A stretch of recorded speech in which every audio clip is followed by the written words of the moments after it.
दोस्तों, आप सभी के मन में कभी न कभी कुछ सवाल आते होंगे जिनका जवाब किसी के पास नहीं होता। यहां तक कि आपको खुद पता नहीं होता कि इस दुनिया में आप किस उद्देश्य की पूर्ति करने के लिए आए हैं और इस जन्म से पहले आप क्या थे और कहां थे। आपकी मृत्यु के पश्चात आप कहां जाएंगे। इस जीवन और प्रकृति का संचालन कौन करता है और जीवन में परम शांति और संतोष प्राप्ति के लिए क्या करना चाहिए। इसी प्रकार के कुछ प्रश्नों का उत्तर आपको हमारी इस सीरीज में मिलेगा। नमस्कार दोस्तों, आप सभी का स्वागत है ग्रो अप जनता में। आज हम हिंदू धर्म के सबसे महत्वपूर्ण ग्रंथ श्रीमद् भगवत गीता का यथारूप वर्णन करेंगे। ये ऐतिहासिक ग्रंथ हमारे भारतीय इतिहास और संस्कृति का वर्णन करता है। इस ग्रंथ में व्यक्ति के तार्किक प्रश्नों के साथ साथ नैतिक प्रश्नों का भी उत्तर मिलता है। इसके अलावा रोजमर्रा की मानसिक व भावनात्मक समस्याओं का समाधान भी भगवत गीता में मिलता है। वैसे तो ये ग्रंथ हर व्यक्ति को पढ़ना चाहिए, परंतु हमारा उद्देश्य इस ग्रंथ की वास्तविकता को हमारे युवाओं तक पहुंचाना है। विद्यार्थी जीवन में इसे पढ़ने से बहुत लाभ मिल सकते हैं। उम्मीद है आप सभी का सहयोग हमारे साथ रहेगा। वर्तमान आधुनिकीकरण के युग में अधिकांश लोग धर्म और सत्य के मार्ग पर चलना भूल गए हैं। हमारी वर्तमान पीढ़ी संस्कृति व मानव मूल्यों को हाशिए पर खड़ा करने की कगार पर है। उन्हें सही और गलत के पीछे के कारण को जाने बिना ही अपने लक्ष्य की प्राप्ति करनी है, फिर चाहे उसका परिणाम कैसा भी हो। भगवत गीता को केवल एक किताब के नजरिए से न देखें। इसमें महापुरुषों द्वारा सिखाई गई चीजें हैं जिनसे हम जीने की कला सीख सकते हैं। आज के समय में बहुत कम लोगों को इस पुस्तक का ज्ञान है। ऐसे में इस किताब को पढ़ने से हमें सही मार्गदर्शन मिलता है। यह सभी वेदों का सार माना जाता है, जो मानव जाति को फल की लालसा के बिना कार्य करने का संदेश देती है। चलिए फिर बिना देरी किए शुरू करते हैं। हमारे इस रोमांचक सफर को श्रीमद् भगवत गीता के रचयिता श्री वेद व्यास जी हैं। भगवत गीता का उपदेश लगभग 5000 ईसा पूर्व पहले द्वापर युग के अंत में महाभारत के युद्ध के समय भगवान श्री कृष्ण के द्वारा अर्जुन को दिया गया था। युद्ध के समय जब अर्जुन युद्ध करने से मना करते हैं, तब श्री कृष्ण उन्हें उपदेश देते हैं और कर्म व धर्म के सच्चे ज्ञान से अवगत कराते हैं। श्री कृष्ण के इन्हीं उपदेशों को भगवत गीता नामक ग्रंथ में संकलित किया गया है। भगवत गीता एक बहुपठित आस्तिक विज्ञान है जो गीता महात्म्य में सार रूप में दिया हुआ है। इसमें यह उल्लेख है कि मनुष्य को चाहिए कि वह श्री कृष्ण के भक्त की सहायता से संवीक्षण करते हुए भगवत गीता का अध्ययन करे और स्वार्थ प्रेरित व्याख्याओं के बिना उसे समझने का प्रयास करे। अर्जुन ने जिस प्रकार से साक्षात भगवान कृष्ण से गीता सुनी और उसका उपदेश ग्रहण किया, इस प्रकार की स्पष्ट अनुभूति का उदाहरण भगवत गीता में ही है। यदि उसी गुरु परंपरा से निजी स्वार्थ से प्रेरित हुए बिना किसी को भगवत गीता समझने का सौभाग्य प्राप्त हो, तो वह समस्त वैदिक ज्ञान तथा विश्व के समस्त शास्त्रों के अध्ययन को पीछे छोड़ देता है। पाठक को भगवत गीता में न केवल अन्य शास्त्रों की सारी बातें मिलेंगी, अपितु ऐसी बातें भी मिलेंगी जो अन्यत्र कहीं उपलब्ध नहीं है। यही गीता का विशिष्ट मानदंड है। स्वयं भगवान श्री कृष्ण द्वारा साक्षात उच्चरित होने के कारण यह पूर्ण आस्तिक विज्ञान है। महाभारत में वर्णित धृतराष्ट्र तथा संजय की वार्ताएं इस महान दर्शन के मूल सिद्धांत का कार्य करती हैं। माना जाता है कि इस दर्शन की प्रस्तुति कुरुक्षेत्र के युद्ध स्थल में हुई, जो वैदिक युग से पवित्र तीर्थ स्थल रहा है। इसका प्रवचन भगवान द्वारा मानव जाति के पथ प्रदर्शन हेतु तब किया गया जब वे इस लोक में स्वयं उपस्थित थे। श्रीमद् भगवत गीता में कुल 58 अध्याय है, जिनका हम एक एक करके यथारूप वर्णन करेंगे। इसकी शुरुआत करने से पहले आप सभी से आग्रह है कि हमारे कार्यक्रम भारत के महत्वपूर्ण ग्रंथ को आगे बढ़ाने और सफलता दिलाने के लिए इसे अपने मित्रों व शुभचिंतकों को शेयर करें। साथ ही हमारे चैनल को लाइक और सब्सक्राइब करें और बेल आइकन को दबाएं ताकि सभी प्रकार की सूचना आप सभी को मिल सके। चलिए फिर बिना देरी किए शुरू करते हैं हमारे श्रीमद् भगवत गीता के पाठ को। ओम श्री गणेशाय नमः। ओम श्री वासुदेवाय नमः। अध्याय 1। कुरुक्षेत्र के युद्ध स्थल में सैन्य निरीक्षण। धर्म क्षेत्रे कुरुक्षेत्रे संवेता युयुत्सवः मामका पांडवाश्चैव किम कुर्वत संजय। श्लोक 1। श्लोकानुसार धृतराष्ट्र संजय से कहते हैं कि धर्मभूमि कुरुक्षेत्र में युद्ध की इच्छा से एकत्र हुए। मेरे तथा पांडु के पुत्रों ने क्या किया? धर्म क्षेत्र शब्द सार्थक है क्योंकि कुरुक्षेत्र के युद्ध स्थल में अर्जुन के पक्ष में श्री भगवान स्वयं उपस्थित थे। कौरवों का पिता धृतराष्ट्र अपने पुत्रों की विजय की संभावना के विषय में अत्यधिक संदिग्ध था। अतः इसी संदेह के कारण उसने अपने सचिव से पूछा। उन्होंने क्या किया? वह आश्वस्त था कि उसके पुत्र तथा उसके छोटे भाई पांडु के पुत्र कुरुक्षेत्र की युद्ध भूमि में निर्णयात्मक संग्राम के लिए एकत्र हुए हैं। फिर भी उसकी जिज्ञासा सार्थक है। वह नहीं चाहता था कि भाइयों में कोई समझौता हो, अतः वह युद्ध भूमि में अपने पुत्रों की नियति के विषय में आश्वस्त होना चाह रहा था। चूंकि इस युद्ध को कुरुक्षेत्र में लड़ा जाना था, जिसका उल्लेख वेदों में स्वर्ग के निवासियों के लिए भी तीर्थ स्थल के रूप में हुआ है, अतः धृतराष्ट्र अत्यंत भयभीत था कि इस पवित्र स्थल का युद्ध के परिणाम पर न जाने कैसा प्रभाव पड़े। उसे भली भांति झांप था कि इसका प्रभाव अर्जुन तथा पांडु के अन्य पुत्रों पर अत्यंत अनुकूल पड़ेगा, क्योंकि स्वभाव से वे सभी पुण्यात्मा थे। संजय श्री व्यास का शिष्य था, अतः उनकी कृपा से संजय धृतराष्ट्र के कक्ष में बैठे बैठे कुरुक्षेत्र के युद्ध स्थल का दर्शन कर सकता था। इसीलिए धृतराष्ट्र ने उससे युद्ध स्थल की स्थिति के विषय में पूछा। पांडव तथा धृतराष्ट्र के पुत्र दोनों ही एक वंश से संबंधित हैं, किंतु यहां पर धृतराष्ट्र के वाक्य से उसके मनोभाव प्रकट होते हैं। उसने जानबूझकर अपने पुत्रों को कुरु कहा और पांडु के पुत्रों को वंश के उत्तराधिकार से विलग कर दिया। इस तरह पांडु के पुत्रों अर्थात अपने भतीजों के साथ धृतराष्ट्र की विशिष्ट मन स्थिति समझी जा सकती है। जिस प्रकार धान के खेत से अवांछित पौधों को उखाड़ दिया जाता है, उसी प्रकार इस कथा के आरंभ से ही ऐसी आशा की जाती है कि जहां धर्म के पिता श्री कृष्ण उपस्थित हों, वहां कुरुक्षेत्र रूपी खेत में दुर्योधन आदि धृतराष्ट्र के पुत्र रूपी अवांछित पौधों को समूल नष्ट करके युधिष्ठिर आदि नितांत धार्मिक पुरुषों की स्थापना की जाएगी। यहां धर्म क्षेत्रे तथा कुरुक्षेत्रे शब्दों की उनकी ऐतिहासिक तथा वैदिक महत्ता के अतिरिक्त यही सार्थकता है। दृष्ट्वा तु पांडवाणी कम व्यूढ़म दुर्योधनस्तदा आचार्य मुपसंगम्य राजा वचनमं ब्रवीत। श्लोक 2। श्लोकानुसार धृतराष्ट्र जन्म से अंधा था। दुर्भाग्यवश वह आध्यात्मिक दृष्टि से भी वंचित था। वह यह भी जानता था कि उसी के समान उसके पुत्र भी धर्म के मामले में अंधे हैं, और उसे विश्वास था कि वे पांडवों के साथ कभी भी समझौता नहीं कर पाएंगे, क्योंकि पांचों पांडव जन्म से ही पवित्र थे। फिर भी उसे तीर्थ स्थान के प्रभाव के विषय में संदेह था। इसीलिए संजय युद्ध भूमि की स्थिति के विषय में उसके प्रश्न के मंतव्य को समझ गया। अतः वह निराश राजा को प्रोत्साहित करना चाह रहा था। उसने उसे विश्वास दिलाया कि उसके पुत्र पवित्र स्थान के प्रभाव में आकर किसी प्रकार का समझौता करने नहीं जा रहे हैं। उसने राजा को बताया कि उसका पुत्र दुर्योधन पांडवों की सेना को देखकर तुरंत अपने सेनापति द्रोणाचार्य को वास्तविक स्थिति से अवगत कराने गया। यद्यपि दुर्योधन को राजा कहकर संबोधित किया गया है, तो भी स्थिति की गंभीरता के कारण उसे सेनापति के पास जाना पड़ा।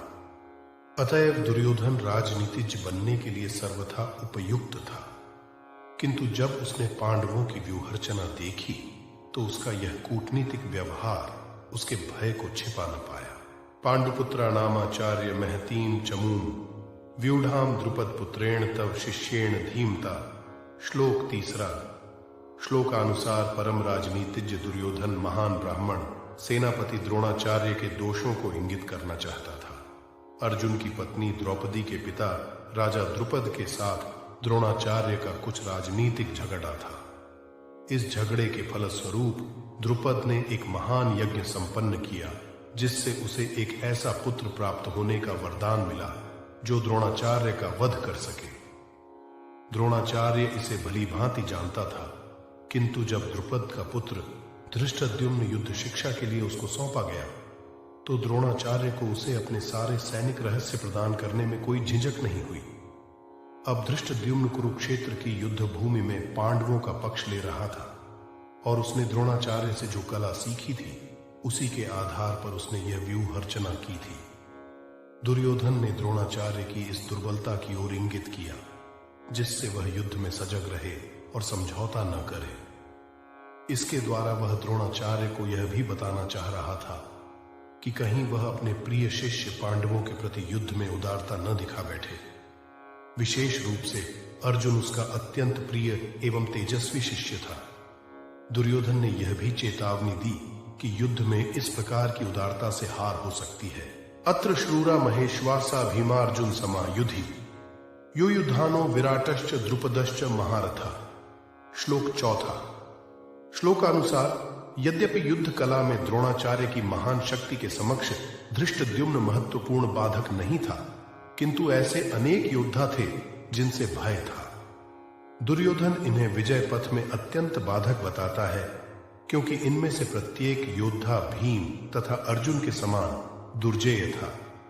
उसे भीम तथा अर्जुन के बल का ज्ञान था, इसीलिए वह अन्यों की तुलना इन दोनों से करता है। धृष्ट केतुश्चेकितानः काशीराजश्च वीर्यवान पुरुजित कुंती भोजश्च शैभ्यश्च नरपुंगवः। श्लोक पांचवा। श्लोकानुसार साथ ही धृष्ट केतु, चेकितान, काशीराज, पुरुजित, कुंती भोज तथा शैभ्य जैसे महान शक्तिशाली योद्धा भी हैं। युद्धामन्युश्च विक्रांत उत्तमौजाश्च वीर्यवान सौभद्रो द्रौपदेयाश्च सर्व एव महारथा। श्लोक छठा। श्लोकानुसार पराक्रमी युद्धामन्यु, अत्यंत शक्तिशाली उत्तमौजा, सुभद्रा का पुत्र तथा द्रौपदी के पुत्र ये सभी महारथी हैं। अस्माकं तु विशिष्टा ये तान् निबोध द्विजोत्तम नायका मम सैन्यस्य संझार्थम तान् ब्रवीमि ते। श्लोक सातवां। श्लोकानुसार हे ब्राह्मण श्रेष्ठ, आपकी सूचना के लिए मैं अपनी सेना के उन नायकों के विषय में बताना चाहूंगा जो मेरी सेना को संचालित करने में विशेष रूप से निपुण हैं। भवान भीष्मश्च कर्णश्च कृपश्च समितिंजय अश्वत्थामा विकर्णश्च सौमदत्तिस्तथैव च। श्लोक आठवां। श्लोकानुसार दुर्योधन उन अद्वितीय युद्धवीरों का उल्लेख करता है जो सदैव विजयी होते रहे हैं। विकर्ण दुर्योधन का भाई है, अश्वत्थामा द्रोणाचार्य का पुत्र है और सौमदत्त या भूरिश्रवा बाहरिकों के राजा का पुत्र है। कर्ण अर्जुन का आधा भाई है, क्योंकि वह कुंती के गर्भ से राजा पांडु के साथ विवाहित होने के पूर्व उत्पन्न हुआ था। कृपाचार्य की जुड़वा बहन द्रोणाचार्य को ब्याही थी।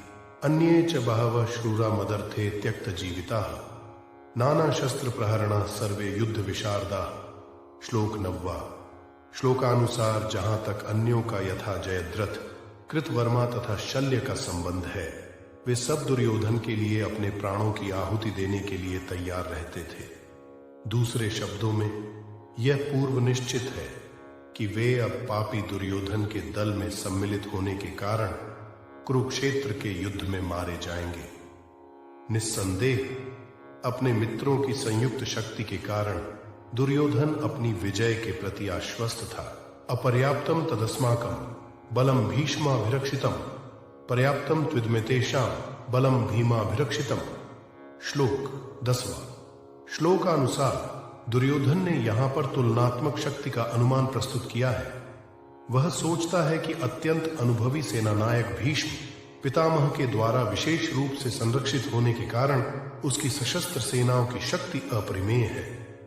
दूसरी ओर पांडवों की सेनाएं सीमित हैं, क्योंकि उनकी सुरक्षा एक कम अनुभवी नायक भीम द्वारा की जा रही है, जो भीष्म की तुलना में नगण्य है।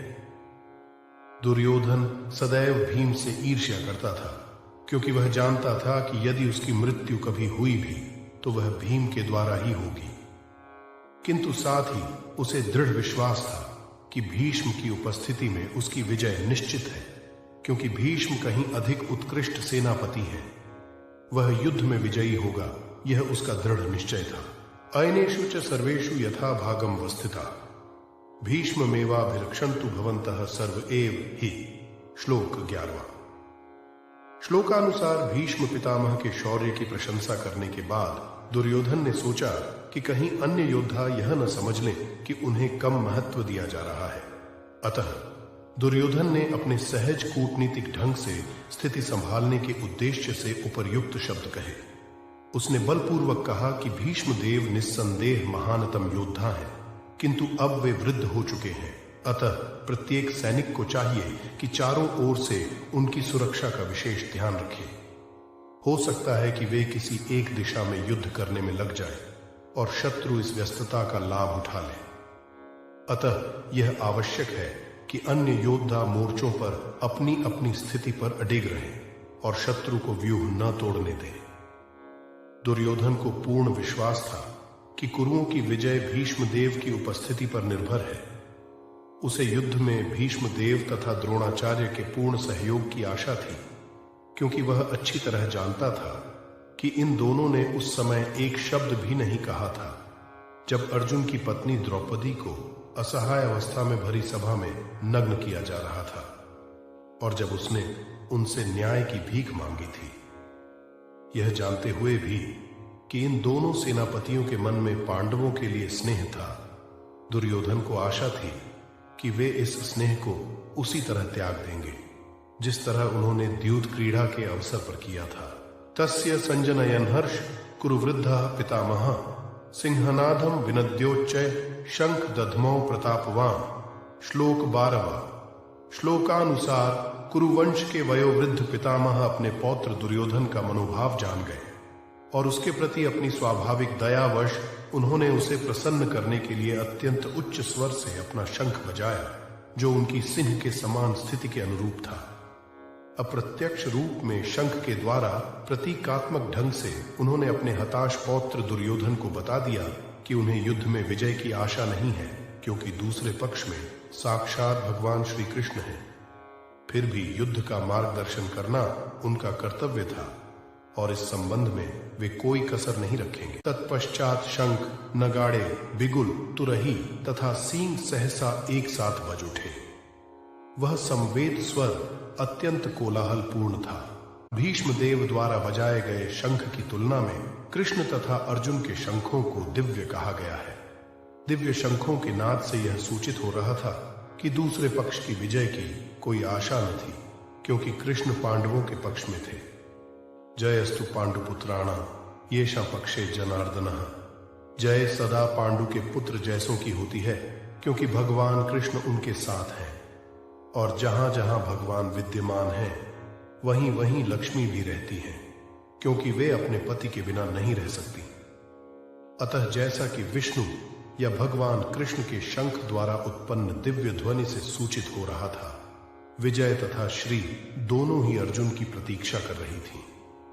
इसके अतिरिक्त जिस रथ में दोनों मित्र आसीन थे वह अर्जुन को अग्नि देवता द्वारा प्रदत्त था, और इससे सूचित हो रहा था कि तीनों लोकों में जहां कहीं भी यह जाएगा वहां विजय निश्चित है। पांचजन्यम ऋषिकेशो देवदत्तम धनंजय पौंडुम दध्मो महाशंख भीम कर्मा वृकोदरः। श्लोक 15। श्लोकानुसार इस श्लोक में भगवान कृष्ण को ऋषिकेश कहा गया है, क्योंकि वे ही समस्त इंद्रियों के स्वामी हैं। सारे जीव उनके भिन्त्रांश हैं, अतः जीवों की इंद्रियां भी उनकी इंद्रियों के अंश हैं।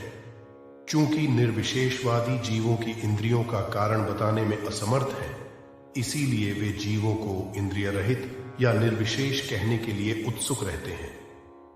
भगवान समस्त जीवों के हृदयों में स्थित होकर उनकी इंद्रियों का निर्देशन करते हैं, किंतु वे इस तरह निर्देशन करते हैं कि जीव उनकी शरण ग्रहण कर ले, और विशुद्ध भक्त की इंद्रियों का तो वे प्रत्यक्ष निर्देशन करते हैं।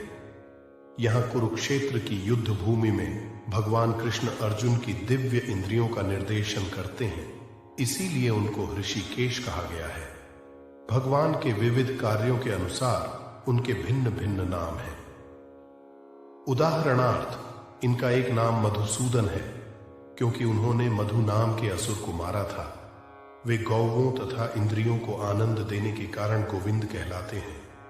वसुदेव के पुत्र होने के कारण इनका नाम वासुदेव है। देवकी को माता रूप में स्वीकार करने के कारण इनका नाम देवकी नंदन है। वृंदावन में यशोदा के साथ बाल लीलाएं करने के कारण ये यशोदा नंदन है। अपने मित्र अर्जुन का सारथी बनने के कारण पार्थ सारथी है। इसी प्रकार उनका एक नाम ऋषिकेश है, क्योंकि उन्होंने कुरुक्षेत्र के युद्ध स्थल में अर्जुन का निर्देशन किया। इस श्लोक में अर्जुन को धनंजय कहा गया है, क्योंकि जब इनके बड़े भाई को विभिन्न यज्ञ संपन्न करने के लिए धन की आवश्यकता हुई थी, तो उसे प्राप्त करने में इन्होंने सहायता की थी। इसी प्रकार भीम वृकोदर कहलाते हैं, क्योंकि जैसे वे अधिक खाते हैं, उसी प्रकार वे अतिमानवीय कार्य करने वाले हैं, जैसे हिडिंबासुर का वध। अतः पांडवों के पक्ष में श्री कृष्ण इत्यादि विभिन्न व्यक्तियों द्वारा विशेष प्रकार के शंखों का बजाया जाना युद्ध करने वाले सैनिकों के लिए अत्यंत प्रेरणाप्रद था। विपक्ष में ऐसा कुछ न था। न तो परम निदेशक भगवान कृष्ण थे, न ही भाग्य की देवी श्री थी। अतः युद्ध में उनकी पराजय पूर्व निश्चित थी। शंखों की ध्वनि मानो यही संदेश दे रही थी।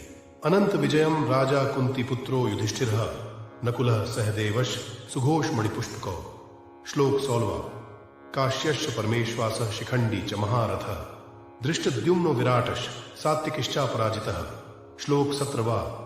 द्रुपदो द्रौपदेयाश्च सर्वशः पृथिवीपते सौभद्रश्च महाबाहु शंखांद धनुः पृथक पृथक। श्लोक 18। तीनों श्लोकों के अनुसार संजय ने राजा धृतराष्ट्र को अत्यंत चतुराई से यह बताया कि पांडु के पुत्रों को धोखा देने तथा राज्य सिंहासन पर अपने पुत्रों को आसीन कराने की यह अविवेकपूर्ण नीति श्लाघनीय नहीं थी। लक्षणों से पहले से ही यह सूचित हो रहा था कि इस महायुद्ध में सारा कुरुवंश मारा जाएगा। भीष्म पितामह से लेकर अभिमन्यु तथा अन्य पौत्रों तक विश्व के अनेक देशों के राजाओं समेत उपस्थित सारे के सारे लोगों का विनाश निश्चित था। यह सारी दुर्घटना राजा धृतराष्ट्र के कारण होने जा रही थी, क्योंकि उसने अपने पुत्रों की कुनीति को प्रोत्साहन दिया था। सघोषो धार्तराष्ट्राणाम हृदयानि व्यधारयत नभश्च पृथिवीं चैव तुमुलोभ्यनुनादयन्। श्लोक 19वां। श्लोकानुसार जब भीष्म तथा दुर्योधन के पक्ष के अन्य वीरों ने अपने अपने शंख बजाए, तो पांडवों के हृदय विदीर्ण नहीं हुए। ऐसी घटनाओं का वर्णन नहीं मिलता, किंतु इस विशिष्ट श्लोक में कहा गया है कि पांडव पक्ष के शंखनाद से धृतराष्ट्र के पुत्रों के हृदय विदीर्ण हो गए। इसका कारण स्वयं पांडव और भगवान कृष्ण में उनका विश्वास है। परमेश्वर की शरण ग्रहण करने वाले को किसी प्रकार का भय नहीं रह जाता, चाहे वह कितनी ही विपत्ति में क्यों न हो। युद्ध प्रारंभ होने ही वाला था।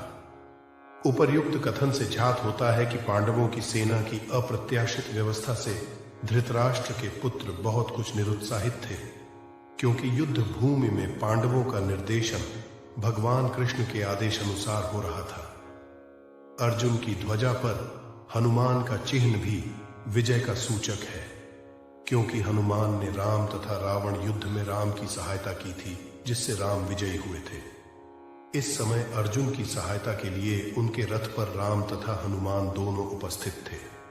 भगवान कृष्ण साक्षात राम हैं, और जहां भी राम रहते हैं वहां उनका नित्य सेवक हनुमान होता है तथा उनकी नित्य संगिनी वैभव की देवी सीता उपस्थित रहती हैं। अतः अर्जुन के लिए किसी भी शत्रु से भय का कोई कारण नहीं था। इससे भी अधिक इंद्रियों के स्वामी भगवान कृष्ण निर्देश देने के लिए साक्षात उपस्थित थे। इस प्रकार अर्जुन को युद्ध करने के मामले में सारा सत्परामर्श प्राप्त था। ऐसी स्थितियों में जिनकी व्यवस्था भगवान ने अपने शाश्वत भक्त के लिए की थी, निश्चित विजय के लक्षण स्पष्ट थे। सेनयोरुभयोर मध्ये रथम स्थापयमेच्युत। यावदेता निरीक्षे हम योद्धुकामानवस्थितान्।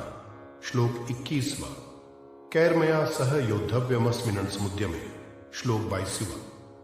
दोनों श्लोकों के अनुसार यद्यपि श्री कृष्ण साक्षात श्री भगवान हैं, किंतु वे अहेतु की कृपावश अपने मित्र की सेवा में लगे हुए थे।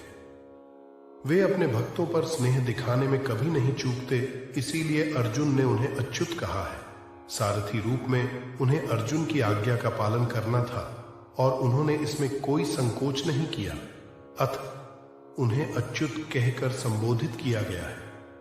यद्यपि उन्होंने अपने भक्त का सारथी पद स्वीकार किया था, किंतु इससे उनकी परम स्थिति अक्षुण्ण बनी रही। प्रत्येक परिस्थिति में वे इंद्रियों के स्वामी श्री भगवान ऋषिकेश हैं। भगवान तथा उनके सेवक का संबंध अत्यंत मधुर एवं दिव्य होता है। सेवक स्वामी की सेवा करने के लिए सदैव उद्यत रहता है और भगवान भी भक्त की कुछ न कुछ सेवा करने की कोशिश में रहते हैं। वे इसमें विशेष आनंद का अनुभव करते हैं कि वे स्वयं आज्ञादाता न बने, अपितु उनके शुद्ध भक्त उन्हें आज्ञा दें। चूंकि वे स्वामी हैं, अतः सभी लोग उनके आज्ञा पालक हैं और उनके ऊपर उनको आज्ञा देने वाला कोई नहीं है। किंतु जब वे देखते हैं कि उनका शुद्ध भक्त आज्ञा दे रहा है, तो उन्हें दिव्य आनंद मिलता है, यद्यपि वे समस्त परिस्थितियों में अच्युत रहने वाले हैं। भगवान का शुद्ध भक्त होने के कारण अर्जुन को अपने बंधु बांधवों से युद्ध करने की तनिक भी इच्छा न थी, किंतु दुर्योधन द्वारा शांतिपूर्ण समझौता न करके हठधर्मिता पर उतारू होने के कारण उसे युद्ध भूमि में आना पड़ा। अतः वह यह जानने के लिए अत्यंत उत्सुक था कि युद्ध भूमि में कौन कौन से अग्रणी व्यक्ति उपस्थित हैं। यद्यपि युद्ध भूमि में शांति प्रयासों का कोई प्रश्न नहीं उठता, तो भी वह उन्हें फिर से देखना चाह रहा था और यह देखना चाह रहा था कि वे इस अवांछित युद्ध पर किस हद तक तुले हुए हैं। योत्स्यमानान्वेक्षेहम् य एतेत्र समागता धार्तराष्ट्रस्य दुर्बुद्धेर्युद्धे प्रियचिकीर्षवः। श्लोक 23वां। श्लोकानुसार यह सर्वविदित था कि दुर्योधन अपने पिता धृतराष्ट्र की सांठगांठ से पापपूर्ण योजनाएं बनाकर पांडवों के राज्य को हड़पना चाहता था। अतः जिन समस्त लोगों ने दुर्योधन का पक्ष ग्रहण किया था, वे उसी के समान धर्मा रहे होंगे। अर्जुन युद्ध प्रारंभ होने के पूर्व यह तो जान ही लेना चाहता था कि कौन कौन से लोग आए हुए हैं, किंतु उनके समक्ष समझौता का प्रस्ताव रखने की उसकी कोई योजना नहीं थी। यह भी तथ्य था कि वह उनकी शक्ति का, जिसका उसे सामना करना था, अनुमान लगाने की दृष्टि से उन्हें देखना चाह रहा था। यद्यपि उसे अपनी विजय का विश्वास था, क्योंकि कृष्ण उसकी बगल में विराजमान थे। एव मुक्तो हृषिकेशो गुणाकेशेन भारत सेनयोरुभयोर मध्ये स्थापयित्वा रथोत्तमम्। श्लोक 24वां। श्लोकानुसार इस श्लोक में अर्जुन को गुणाकेश कहा गया है। गुणाका का अर्थ है नींद, और जो नींद को जीत लेता है वह गुणाकेश है। नींद का अर्थ अज्ञान भी है। अतः अर्जुन ने कृष्ण की मित्रता के कारण नींद तथा अज्ञान दोनों पर विजय प्राप्त की थी। कृष्ण के भक्त के रूप में वह कृष्ण को क्षण भर भी नहीं भुला पाया, क्योंकि भक्त का स्वभाव ही ऐसा होता है। यहां तक कि चलते अथवा सोते हुए भी कृष्ण के नाम, रूप, गुणों तथा लीलाओं के चिंतन से भक्त कभी मुक्त नहीं रह सकता। अतः कृष्ण का भक्त उनका निरंतर चिंतन करते हुए नींद तथा अज्ञान दोनों को जीत सकता है। इसी को कृष्ण भावनामृत या समाधि कहते हैं। प्रत्येक जीव की इंद्रियों तथा मन के निर्देशक अर्थात ऋषिकेश के रूप में कृष्ण अर्जुन के मंतव्य को समझ गए कि वह क्यों सेनाओं के मध्य में रथ को खड़ा करवाना चाहता है। अतः उन्होंने वैसा ही किया और फिर वे इस प्रकार बोले, भीष्म द्रोण प्रमुखतः सर्वेषां च महीक्षिताम् उवाच पार्थ पश्यैतान् संवेतान् क्रूणिति। श्लोक 25वां। श्लोकानुसार समस्त जीवों के परमात्मा स्वरूप भगवान कृष्ण यह जानते थे कि अर्जुन के मन में क्या बीत रहा है। इस प्रसंग में ऋषिकेश शब्द का प्रयोग सूचित करता है कि वे सब कुछ जानते थे। इसी प्रकार पार्थ शब्द अर्थात पृथा या कुंती पुत्र भी अर्जुन के लिए प्रयुक्त होने के कारण महत्वपूर्ण है। मित्र के रूप में वे अर्जुन को बता देना चाहते थे कि चूंकि अर्जुन उनके पिता वसुदेव की बहन पृथा का पुत्र था, इसीलिए उन्होंने अर्जुन का सारथी बनना स्वीकार किया था। किंतु जब उन्होंने अर्जुन से कुरुओं को देखो कहा तो इससे उनका क्या अभिप्राय था? क्या अर्जुन वहीं पर रुककर युद्ध करना नहीं चाहता था? कृष्ण को अपनी बुआ प्रथा के पुत्र से कभी भी ऐसी आशा नहीं थी। इस प्रकार से कृष्ण ने अपने मित्र की मनःस्थिति की पूर्व सूचना परिहासवश दी है। तत्रापश्यत स्थितान पार्थ पितृनथ पितामहान आचार्यान् मातुलान् भ्रातॄन् पुत्रान्योत राण सखींस तथा श्वशुरान सुहृदश्चैव सेनयोरुभयोरपि। श्लोक 26वां। श्लोकानुसार अर्जुन युद्ध भूमि में अपने सभी संबंधियों को देख सका। वह अपने पिता के समकालीन भूरिश्रवा जैसे व्यक्तियों, भीष्म तथा सोमदत्त जैसे पितामहों, द्रोणाचार्य तथा कृपाचार्य जैसे गुरुओं, शल्य तथा शकुनि जैसे मामाओं, दुर्योधन जैसे भाइयों, लक्ष्मण जैसे पुत्रों, अश्वत्थामा जैसे मित्रों एवं कृतवर्मा जैसे शुभ चिंतकों को देख सका। वह उन सेनाओं को भी देख सका जिनमें उसके अनेक मित्र थे। तान् समीक्ष्य कौन्तेय सर्वान् बन्धून् वस्थितान् कृपया पर्याविष्टो विषीदन्निदं ब्रवीत। श्लोक 27वां। श्लोकानुसार जब कुंती पुत्र अर्जुन ने मित्रों तथा संबंधियों की इन विभिन्न श्रेणियों को देखा तो वह करुणा से अभिभूत हो गया और इस प्रकार बोला, दृष्ट्वेमं स्वजनम कृष्ण युयुत्सुम समुपस्थितम सीदन्ति मम गात्राणि मुखम च परिशुष्यते। श्लोक 28वां। श्लोकानुसार यथार्थ भक्ति से युक्त मनुष्य में वे सारे सद्गुण रहते हैं जो सत्पुरुषों या देवताओं में पाए जाते हैं, जबकि अभक्त अपनी शिक्षा तथा संस्कृति के द्वारा भौतिक योग्यताओं में चाहे कितना ही उन्नत क्यों न हो, इन ईश्वरीय गुणों से विहीन होता है। अतः स्वजनों, मित्रों तथा संबंधियों को युद्ध भूमि में देखते ही अर्जुन उन सबों के लिए करुणा से अभिभूत हो गया जिन्होंने परस्पर युद्ध करने का निश्चय किया था। जहां तक उसके अपने सैनिकों का संबंध था, वह उनके प्रति प्रारंभ से दयालु था, किंतु विपक्षी दल के सैनिकों की आसन्न मृत्यु को देखकर वह उन पर भी दया का अनुभव कर रहा था। और जब वह इस प्रकार सोच रहा था तो उसके अंगों में कंपन होने लगा और मुंह सूख गया। उन सबको युद्धाभिमुख देखकर उसे आश्चर्य भी हुआ। प्रायः सारा कुटुंब, अर्जुन के सगे संबंधी उससे युद्ध करने आए थे। यद्यपि इसका उल्लेख नहीं है, किंतु तो भी सहज अनुमान लगाया जा सकता है कि न केवल उसके अंग कांप रहे थे और मुंह सूख रहा था, अपितु वह दयावश रुदन भी कर रहा था। अर्जुन में ऐसे लक्षण किसी दुर्बलता के कारण नहीं, अपितु हृदय की कोमलता के कारण थे, जो भगवान के शुद्ध भक्त का लक्षण है। अतः कहा गया है, यस्यास्ति भक्तिर्भगवत्यंचना सर्वैर्गुणैस्तत्र समासते सुरा हराव भक्तस्य कुतो महत्गुणा मनोरथेना सति धावतो वही। जो भगवान के प्रति अविचल भक्ति रखता है उसमें देवताओं के सद्गुण पाए जाते हैं, किंतु जो भगवत भक्त नहीं है उसके पास भौतिक योग्यताएं ही रहती हैं जिनका कोई मूल्य नहीं होता। इसका कारण यह है कि वह मानसिक धरातल पर मडराता रहता है और ज्वलंत माया के द्वारा अवश्य ही आकृष्ट होता है। वे पृथुश्च शरीर में रोमहर्षश्च जायते गांडीवम स्त्रंसते हस्तात्वक्चैव परिदहेते। श्लोक 29वां। श्लोकानुसार शरीर में दो प्रकार का कंपन होता है और रोंगटे भी दो प्रकार से खड़े होते हैं। ऐसा या तो आध्यात्मिक परमानंद के समय या भौतिक परिस्थितियों में अत्यधिक भय उत्पन्न होने पर होता है। दिव्य साक्षात्कार में कोई भय नहीं होता। इस अवस्था में अर्जुन के जो लक्षण हैं वे भौतिक भय अर्थात जीवन की हानि के कारण हैं। अन्य लक्षणों से भी यह स्पष्ट है। वह इतना अधीर हो गया कि उसका विख्यात धनुष गांडीव उसके हाथों से सरक रहा था और उसकी त्वचा में जलन उत्पन्न हो रही थी। ये सब लक्षण देहात्म बुद्धि से जन्य है। न चक्रो में अवस्थातुं भ्रमतीव च मे मनः निमित्तानि च पश्यामि विपरीतानि केशव। श्लोक 30वां। श्लोकानुसार अपने अधैर्य के कारण अर्जुन युद्ध भूमि में खड़ा रहने में असमर्थ था और अपने मन की इस दुर्बलता के कारण उसे आत्मविस्मृति हो रही थी।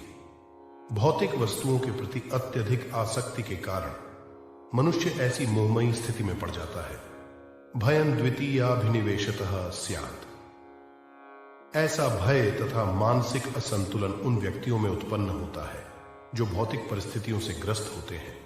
अर्जुन को युद्ध भूमि में केवल दुखदायी पराजय की प्रतीति हो रही थी। वह शत्रु पर विजय पाकर भी सुखी नहीं होगा। निमित्तानि विपरीतानि शब्द महत्वपूर्ण है। जब मनुष्य को अपनी आशाओं में केवल निराशा दिखती है तो वह सोचता है, मैं यहां क्यों हूं। प्रत्येक प्राणी अपने में तथा अपने स्वार्थ में रुचि रखता है। किसी की भी परमात्मा में रुचि नहीं होती। कृष्ण की इच्छा से अर्जुन अपने स्वार्थ के प्रति अज्ञान दिखा रहा है। मनुष्य का वास्तविक स्वार्थ तो विष्णु या कृष्ण में निहित है। बद्ध जीव इसे भूल जाता है, इसीलिए उसे भौतिक कष्ट उठाने पड़ते हैं। अर्जुन ने सोचा कि उसकी विजय केवल उसके शोक का कारण बन सकती है। न च श्रेयोनुपश्यामि हत्वा स्वजनमाहवे न कांके विजयम कृष्ण न च राज्यम सुखानि च। श्लोक 31। श्लोकानुसार यह जाने बिना कि मनुष्य का स्वार्थ कृष्ण में है, सारे बद्ध जीव शारीरिक संबंधों के प्रति यह सोचकर आकर्षित होते हैं कि वे ऐसी परिस्थितियों में प्रसन्न रहेंगे। ऐसी देहात्म बुद्धि के कारण वे भौतिक सुख के कारणों को भी भूल जाते हैं। अर्जुन तो क्षत्रिय का नैतिक धर्म भी भूल गया था। कहा जाता है कि दो प्रकार के मनुष्य परम शक्तिशाली तथा जाज्वल्यमान सूर्य मंडल में प्रवेश करने के योग्य होते हैं। ये हैं, एक तो क्षत्रिय जो कृष्ण की आज्ञा से युद्ध में मरता है, तथा दूसरा सन्यासी जो आध्यात्मिक अनुशीलन में लगा रहता है। अर्जुन अपने शत्रुओं को भी मारने से विमुख हो रहा है। अपने संबंधियों की बात तो छोड़ दें। वह सोचता है कि स्वजनों को मारने से उसे जीवन में सुख नहीं मिल सकेगा, अतः वह लड़ने के लिए इच्छुक नहीं है। जिस प्रकार की भूख न लगने पर कोई भोजन बनाने को तैयार नहीं होता, उसने तो वन जाने का निश्चय कर लिया है जहां वह एकांत में निराशापूर्ण जीवन काट सके। किंतु क्षत्रिय होने के नाते उसे अपने जीवन निर्वाह के लिए राज्य चाहिए, क्योंकि क्षत्रिय कोई अन्य कार्य नहीं कर सकता। किंतु अर्जुन के पास राज्य कहाँ है? उसके लिए तो राज्य प्राप्त करने का एकमात्र अवसर है कि अपने बंधु बांधवों से लड़कर अपने पिता के राज्य का उत्तराधिकार प्राप्त करे, जिसे वह करना नहीं चाह रहा है। इसीलिए वह अपने को जंगल में एकांतवास करके निराशा का एकांत जीवन बिताने के योग्य समझता है। किं नो राज्येन गोविंद किम भोगैर्जीविते कांक्षितम नो राज्यम भोगा सुखानि च। श्लोक 32। तयिमेव स्थिता युद्धे प्राणान् त्यक्त्वा धनानि च आचार्याः पितरः पुत्रास्तथैव च पितामहः। श्लोक 33। मातुलाः श्वभुराः पौत्राः श्यालाः संबंधिनस्तथा एतान् हन्तुमिति मधुसूदन। श्लोक 34। अपि त्रैलोक्यराज्यस्य हेतोः किं नु मही कृते निहत्य धार्तराष्ट्रान्नः का प्रीति स्यात् जनार्दन। श्लोक 35। चारों श्लोकों के अनुसार अर्जुन ने भगवान कृष्ण को गोविंद कहकर संबोधित किया, क्योंकि वे गौवों तथा इंद्रियों की समस्त प्रसन्नता के विषय हैं।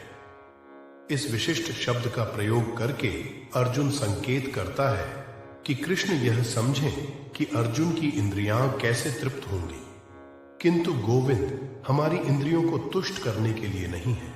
हाँ, यदि हम गोविंद की इंद्रियों को तुष्ट करने का प्रयास करते हैं तो हमारी इंद्रियां स्वतः तुष्ट होती हैं। भौतिक दृष्टि से प्रत्येक व्यक्ति अपनी इंद्रियों को तुष्ट करना चाहता है और चाहता है कि ईश्वर उसके आज्ञा पालक की तरह काम करे, किंतु ईश्वर उनकी तृप्ति वहीं तक करते हैं जितनी के वे पात्र होते हैं, उस हद तक नहीं जितना वे चाहते हैं। किंतु जब कोई इसके विपरीत मार्ग ग्रहण करता है, अर्थात जब वह अपनी इंद्रियों की तृप्ति की चिंता न करके गोविंद की इंद्रियों की तुष्टि करने का प्रयास करता है, तो गोविंद की कृपा से जीव की सारी इच्छाएं पूर्ण हो जाती हैं। यहाँ पर जाति तथा कुटुंबियों के प्रति अर्जुन का प्रगाढ़ स्नेह आंशिक रूप से इन सब के प्रति उसकी स्वाभाविक करुणा के कारण है। अतः वह युद्ध करने के लिए तैयार नहीं है। हर व्यक्ति अपने वैभव का प्रदर्शन अपने मित्रों तथा परिजनों के समक्ष करना चाहता है, किंतु अर्जुन को भय है कि उसके सारे मित्र तथा परिजन युद्ध भूमि में मारे जाएंगे और वह विजय के पश्चात उनके साथ अपने वैभव का उपयोग नहीं कर सकेगा। भौतिक जीवन का यह सामान्य लेखा जोखा है, किंतु आध्यात्मिक जीवन इससे सर्वथा भिन्न होता है।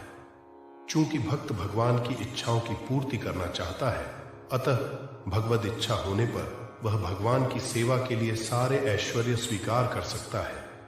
किंतु यदि भगवद इच्छा न हो तो वह एक पैसा भी ग्रहण नहीं करता। अर्जुन अपने संबंधियों को मारना नहीं चाह रहा था, और यदि उनको मारने की आवश्यकता हो तो अर्जुन की इच्छा थी कि कृष्ण स्वयं उनका वध करे। इस समय उसे यह पता नहीं है कि कृष्ण उन सबों को युद्धभूमि में आने के पूर्व ही मार चुके हैं, और अब उसे निमित्त मात्र बनना। इसका उद्घाटन अगले अध्यायों में हो। भगवान का असली भक्त होने के कारण अर्जुन अपने अत्याचारी बंधु बांधवों से प्रतिशोध नहीं लेना चाहता था, किंतु यह तो भगवान की योजना थी कि सबका वध हो। भगवत भक्त दुष्टों से प्रतिशोध नहीं लेना चाहते, किंतु भगवान दुष्टों द्वारा भक्त के उत्पीड़न को सहन नहीं कर पाते। भगवान किसी व्यक्ति को अपनी इच्छा से क्षमा कर सकते हैं, किंतु यदि कोई उनके भक्तों को हानि पहुंचाता है तो वे उसे क्षमा नहीं करते। इसीलिए भगवान इन दुराचारियों का वध करने के लिए उद्यत थे, यद्यपि अर्जुन उन्हें क्षमा करना चाहता था। पापमेवाश्रयेत स्मान हत्वैतानाततायिनः तस्मान् नार्हा वयम हन्तुम धार्तराष्ट्रांस बांधवान स्वजनम हि कथम हत्वा सुखिनः स्याम माधव। श्लोक 36वां। श्लोकानुसार वैदिक आदेशानुसार आतताई 6 प्रकार के होते हैं। 1 विष देने वाला, 2 घर में अग्नि लगाने वाला, 3 घातक हथियार से आक्रमण करने वाला, 4 धन लूटने वाला, 5 दूसरे की भूमि हड़पने वाला तथा 6 पराई स्त्री का अपहरण करने वाला। ऐसे आतताइयों का तुरंत वध कर देना चाहिए, क्योंकि इनके वध से कोई पाप नहीं लगता। आतताइयों का इस तरह वध करना किसी सामान्य व्यक्ति को शोभा दे सकता है, किंतु अर्जुन कोई सामान्य व्यक्ति नहीं है। वह स्वभाव से साधु है, अतः वह उनके साथ साधुवत व्यवहार करना चाहता था, किंतु इस प्रकार का व्यवहार क्षत्रिय के लिए उपयुक्त नहीं है। यद्यपि राज्य के प्रशासन के लिए उत्तरदायी व्यक्ति को साधु प्रकृति का होना चाहिए, किंतु उसे कायर नहीं होना चाहिए। उदाहरणार्थ, भगवान राम इतने साधु थे कि आज भी लोग राम राज्य में रहना चाहते हैं, किंतु उन्होंने कभी कायरता प्रदर्शित नहीं की। रावण आतताई था, क्योंकि वह राम की पत्नी सीता का अपहरण करके ले गया था, किंतु राम ने उसे ऐसा पाठ पढ़ाया जो विश्व इतिहास में बेजोड़ है। अर्जुन के प्रसंग में विशिष्ट प्रकार के आतताइयों से भेंट होती है। ये हैं उसके निजी पितामह, आचार्य, मित्र, पुत्र, पौत्र इत्यादि। इसलिए अर्जुन ने विचार किया कि उनके प्रति वह सामान्य आतताइयों जैसा कटु व्यवहार न करे। इसके अतिरिक्त साधु पुरुषों को तो क्षमा करने की सलाह दी जाती है। साधु पुरुषों के लिए ऐसे आदेश किसी राजनीतिक आपातकाल से अधिक महत्व रखते हैं।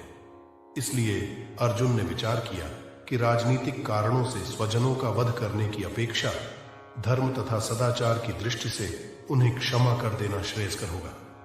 अतः क्षणिक शारीरिक सुख के लिए इस तरह वध करना लाभप्रद नहीं होगा। अंततः जब सारा राज्य तथा उससे प्राप्त सुख स्थायी नहीं है, तो फिर अपने स्वजनों को मारकर वह अपने ही जीवन तथा शाश्वत मुक्ति को संकट में क्यों डाले। अर्जुन द्वारा कृष्ण को माधव अथवा लक्ष्मीपति के रूप में संबोधित करना भी सार्थक है।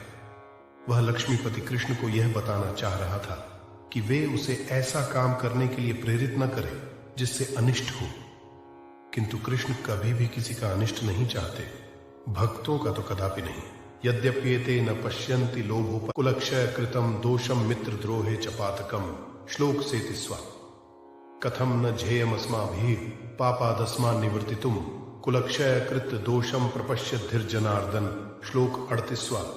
दोनों श्लोकों के अनुसार क्षत्रिय से यह आशा नहीं की जाती कि वह अपने विपक्षी दल द्वारा युद्ध करने या जुआ खेलने का आमंत्रण दिए जाने पर मना करे। ऐसी अनिवार्यता में अर्जुन लड़ने से नकार नहीं सकता, क्योंकि उसको दुर्योधन के दल ने ललकारा था। इस प्रसंग में अर्जुन ने विचार किया कि हो सकता है कि दूसरा पक्ष इस ललकार के परिणामों के प्रति अनभिज्ञ हो, किंतु अर्जुन को तो दुष्परिणाम दिखाई पड़ रहे थे। अतः वह इस ललकार को स्वीकार नहीं कर सकता। यदि परिणाम अच्छा हो तो कर्तव्य वस्तुतः पालनीय है, किंतु यदि परिणाम विपरीत हो तो हम उसके लिए बाध्य नहीं होते। इन पक्ष विपक्षों पर विचार करके अर्जुन ने युद्ध न करने का निश्चय किया। कुलक्षये प्रणश्यन्ति कुल धर्मा सनातना धर्मे नष्टे कुलम कृतस्त्रम धर्मो विभवत्युत। श्लोक 39वां। श्लोकानुसार वर्णाश्रम व्यवस्था में धार्मिक परंपराओं के अनेक नियम हैं, जिनकी सहायता से परिवार के सदस्य ठीक से उन्नति करके आध्यात्मिक मूल्यों की उपलब्धि कर सकते हैं। परिवार में जन्म से लेकर मृत्यु तक के सारे संस्कारों के लिए वयोवृद्ध लोग उत्तरदायी होते हैं, किंतु इन वयोवृद्धों की मृत्यु के पश्चात संस्कार संबंधी पारिवारिक परंपराएं रुक जाती हैं और परिवार के जो तरुण सदस्य बचे रहते हैं वे अधर्ममयी व्यसनों में प्रवृत्त होने से मुक्ति लाभ से वंचित रह सकते हैं।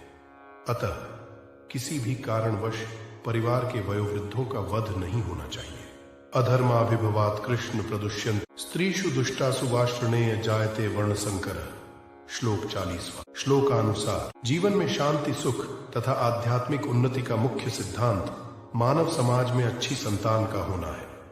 वर्णाश्रम धर्म के नियम इस प्रकार बनाए गए थे कि राज्य तथा जाति की आध्यात्मिक उन्नति के लिए समाज में अच्छी संतान उत्पन्न हो। ऐसी संतान समाज में स्त्री के सतीत्व और उसकी निष्ठा पर निर्भर करती है।